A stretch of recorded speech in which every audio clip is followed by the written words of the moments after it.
un evento que se define como Major. Un Major es un torneo licenciado por Blizzard para jugadores del máximo nivel. Tú coges a los jugadores en función de sus resultados, en función de su impacto en las redes sociales, en los streamings, su influencia en la comunidad, y se les invita a participar en un torneo en el que el premio son 25.200 euros.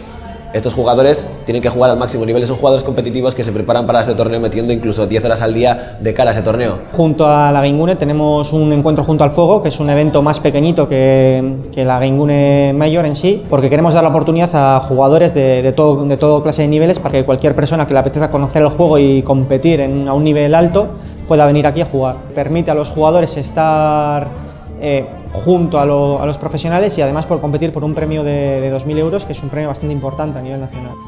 Game nace ya hace 14 años, tiene 17 ediciones y nace con un espíritu para ser un evento de fama y posicionamiento internacional. De hecho, ya con el Counter-Strike éramos unos eventos referente en todo el mundo en cuanto a lo que era la escena del Counter-Strike de aquella época. Durante estos últimos 4 años, sobre todo, con el juego de Hearthstone, de Blizzard, poco a poco nos hemos posicionado nuevamente como un evento muy importante en la escena de Hearthstone. Hemos conseguido que, aparte de llenar lo que sería tanto Cursal, Tabacalera, Guggenheim o Euskalduna, también llenar internet, ¿no? Es decir, conseguir más de 400.000 viewers el año pasado, espectadores, y este año, visto un poco cómo van las cifras, esperamos superar la barrera de los 500.000 espectadores dentro de internet.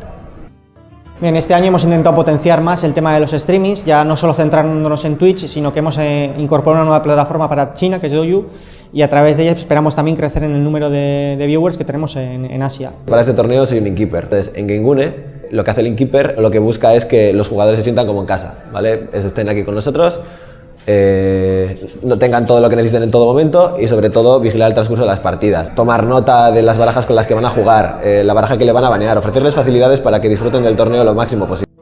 Una de las pruebas de que Game es un evento a día de hoy referente en el mundo internacional es que los jugadores a los que invitamos son los mejores jugadores del mundo en este momento en el Hearthstone, y la gran mayoría de ellos accede a venir a esta cita anual. La mayoría de los jugadores son de fuera de España. Tienes franceses, tienes belgas, tienes incluso gente que viene desde Kazajistán. Jugadores como de la talla de Firebat, que en 2015 pues era el mejor del mundo y vino al torneo, estuvo invitado y vino a competir. Y luego, por ejemplo, el año pasado, Pavel, que era el mejor del mundo por aquel entonces, y vino también a competir. Es decir, les tratamos bien aquí, se marchan contentos y luego solo tienen palabras agradables para nosotros.